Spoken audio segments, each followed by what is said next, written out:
Hey, good Thursday morning. I've got October the 2nd, 2025. Hope everyone's doing okay. When I went to Cooperstown, New York, a couple years ago, picked up this book, Baseball Hall of Fame Almanac. It's got all the Hall of Famers up through 2023.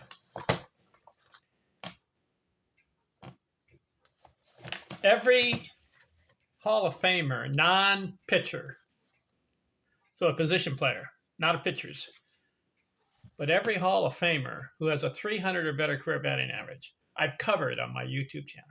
300 or better career. Ty Cobb, Rogers, Hornsby, Babe Ruth, Lou Gehrig, all 300 career batting averages. And the rest of the guys I've covered in this book. Right now, I am covering guys below 300 career. I'm doing it alphabetically. So this video, I'm on Harmon Killebrew. Have you heard of him? There he is. A slugger. If you think of Harmon Killebrew, you think of a slugger. In fact, when I was a kid, I was born in 1954.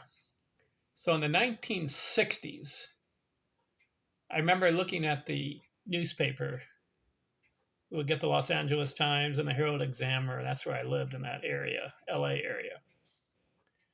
I'd get the sports section. And when I would look at the box scores of baseball players, you would see Atlanta and the Giants and the Minnesota Twins. You would look at their box scores, and you see that Harmon Killebrew, see if he hit a home run or not. And a lot of times, he was prolific at hitting home runs in a season. In fact, I'm going to count it right now. 1, 2, 3, 4, 5, 6, 7, 8 seasons, 40 or more home runs. So when I got the newspaper during the baseball season in the 1960s, I looked at the Twins box score, and it would say home run, Harmon Killebrew, number 35, and then number 36 and 37. And all. This guy was prolific at hitting home runs. He hit 573. That got him into the Baseball Hall of Fame. He had 1,584 career RBIs. He played 22 years. That got him in. 2,086 hits in 22 years. That may not have been enough if he didn't hit the home runs like he did. And how about this? 256 career batting average. Harmon, you have one of the lowest career batting averages for a non-pitcher in the Baseball Hall of Fame. 256. Is he the lowest? I don't think so. I think there's someone else. In fact, I have it in this book, who has a lower batting average, who's in the Baseball Hall of Fame. Non-pitcher. I think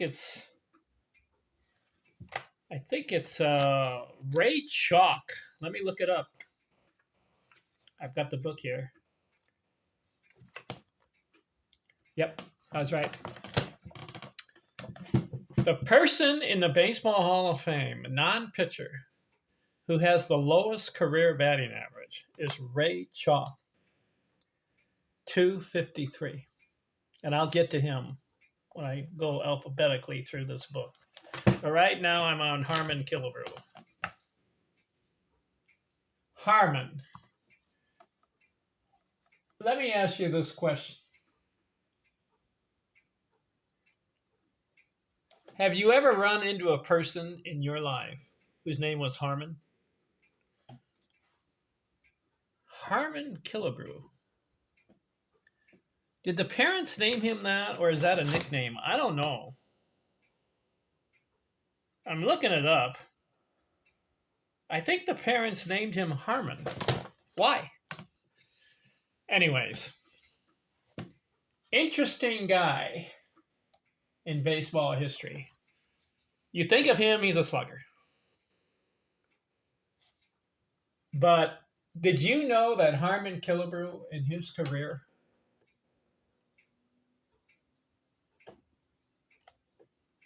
never batted 300 or better in one season where you play a certain number of games? Now, his first season, 1954, he's 18 years old. He played 9 games, got 4 hits, and batted 308. But I'm not going to count that. 9 games, come on. But for the rest of his career, he played 22 years.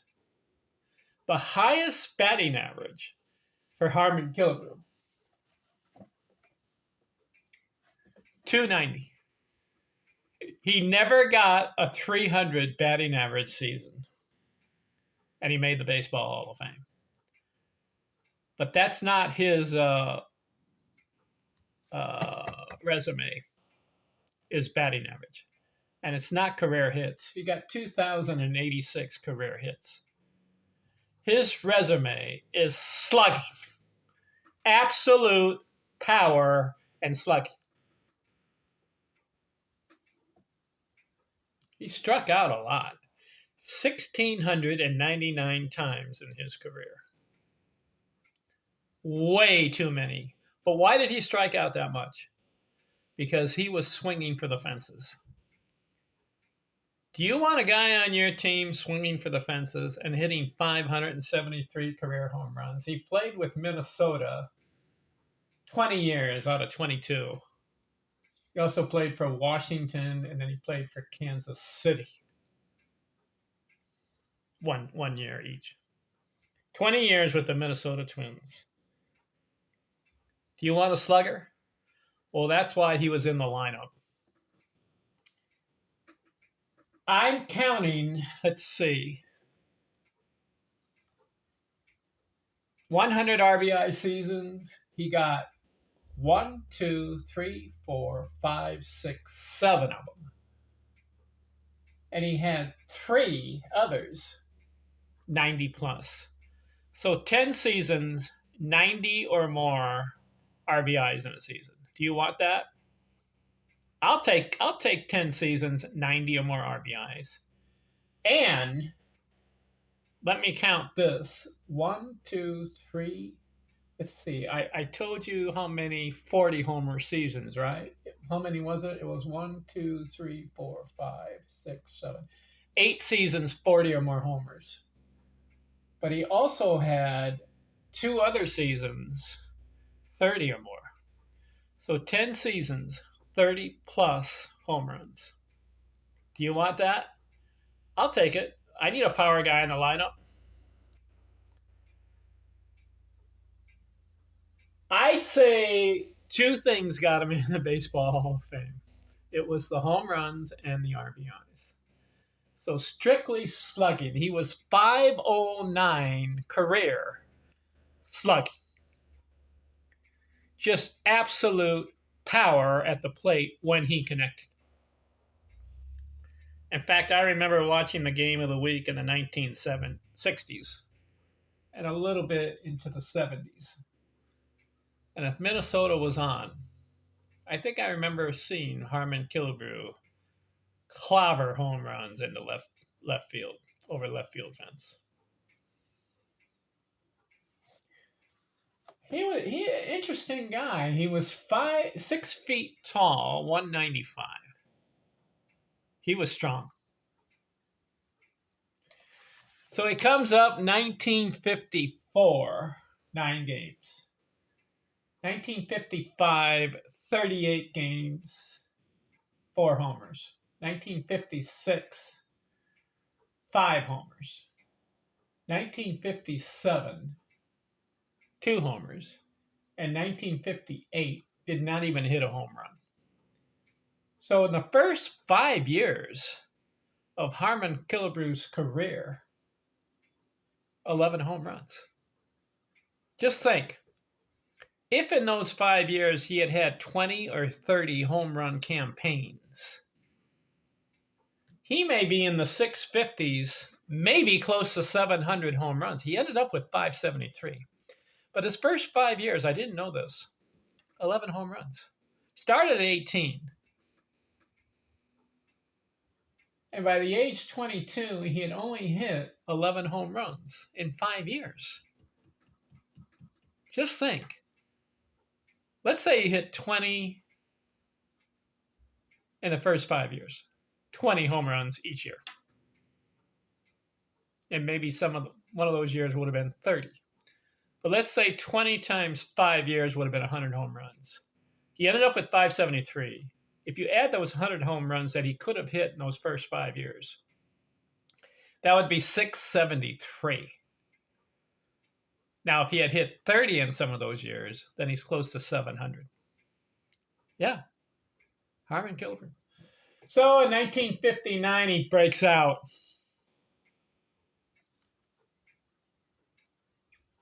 1959, he breaks out. 132 hits, but listen to this. 42 of them were home runs. He batted .242. 42 home runs and 105 RBIs. 1960, 31 homers, 80 RBIs. 276 average. 1961, he starts a string of 40 home run campaigns. He goes 46 homers, 122 RBIs, 288 average. In 1962, 48 home runs, so back-to-back 40, and it's his third 40-homer campaign. 126 RBIs. 1963, his third year in a row, 40-plus. He hits 45, hits 96 RBIs, 258 average. 1964, 49 home runs. 4 times in a row, 4 seasons in a row, 40-plus. 111 RBIs, bats .270. 1965, 25 homers because he missed 50 games. 269 average. 1966, he hits 39 home runs. Just think, if he had hit 40, that'll give him 9 40-homer seasons. You know who holds the record for most 40 home runs plus seasons? Babe Ruth had 12. So he hits 39, hits 110 RBIs, 281 average. 1967, back to 40 again. 44 home runs, 113 RBIs, 269 average. 1968, I don't know what happened that year. He misses 62 games and hits 17 home runs. Bats .210. Yikes. That hurt his career batting average. So 1969, he comes back with a vengeance. Harmon Killebrew. Hits 49 home runs. Has 140 RBIs. This is his best year. 1969, Harmon Killebrew. 49 home runs, 106 runs scored, 140 RBIs, and bats .276. He gets 324 total bases. 1969 was the year Harmon Killebrew led the league in home runs and RBIs. 1970 comes back, hits 41 home runs. That's 8 seasons. 8 seasons, 40 or more homers. 113 RBIs.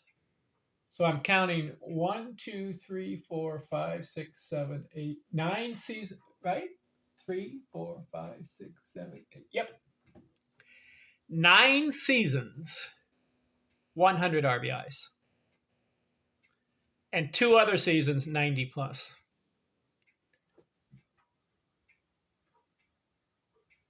.271 average, 1970. 1971, 28 homers, 119 RBIs, 254 average. 1972, he starts to drop off because he's 36 years old. I don't have him. Come on, you're 36. You still should be strong. But he hits 26 homers, 231 average. 1973, misses 100 games, roughly. 5 home runs. What happened that year? 1974, 38 years old, 13 homers. 1975 is last year, 39 years old. He's 22 years in the big leagues. It's 14 home runs and ends up with 573. And that got him into the Baseball Hall of Fame. And he ends up with 1,584 career runs batted in. What do you think of the power hitter of Harmon Killebrew? I like the slugging. I don't like the career batting average. And only 2,086 hits. How about that? Plays 22 years and he breaks 2,000 career hits. So that's good. 4,143 total bases. Should have been more, Harmon. You should have been up to 5,000 total bases. If you have 573 home runs, the problem he had was he didn't get enough doubles and triples and singles. It was mostly power, Harmon Killebrew. That's why the total bases is only a little over 4,100. The guys who got more singles and doubles and triples and combination of the home runs were guys like Henry Aaron and Willie Mays, Babe Ruth too. Did you know that Henry Aaron had over 6,000 total bases? And so did, I believe Willie Mays got into the 6,000, didn't he? Career total bases. Let's look at it. Just to see. Career total base leaders. I know Aaron is number 1. Yeah. 6,856 total bases. Harmon Killebrew, 4,100. See the difference? Aaron got more of the doubles and singles and triples, where Harmon did not. Harmon was strictly home runs. The other guy, Willie Mays, I knew it, 6,080 total bases. So give props to those two guys. Of course, the other two guys, Albert Pujols and Stan Musial, they're the other guys in the 6,000 total bases club. Only 4 guys, 6,000 or more total bases in baseball history. Just 4. Babe Ruth came short. He was at 57.93. And Ty Cobb even beat Babe Ruth in total bases. Can you believe that? He had 58.54. Barry Bonds came close. Did you know that Barry Bonds had 5,976 total bases? 24 total bases shy. I say Bonds should have played one more year, because he was close to 3,000 hits. He was in the 2,900s. And he's close to the 6,000 total bases. 24 shy. And he stopped playing. Come on, Barry. Why'd you stop? Should have kept going. Would you take Barry Bonds, even if Barry Bonds was 50 years old, would you take him on your team? I would. All right, so Harmon Killebrew, your career is over. He had 290 career doubles. You know what Aaron had?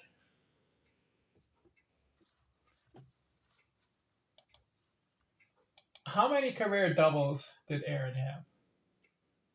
624. See the difference between Aaron and Killebrew? All right, I'm done with Harmon. Hall of Fame. Yes, the power. The homers and the RBIs. All right, who's next? Here's an interesting guy that got into the Baseball Hall of Fame. And he played 10 years. What? Ralph Kiner. I'm going to look at him next. and I'm out.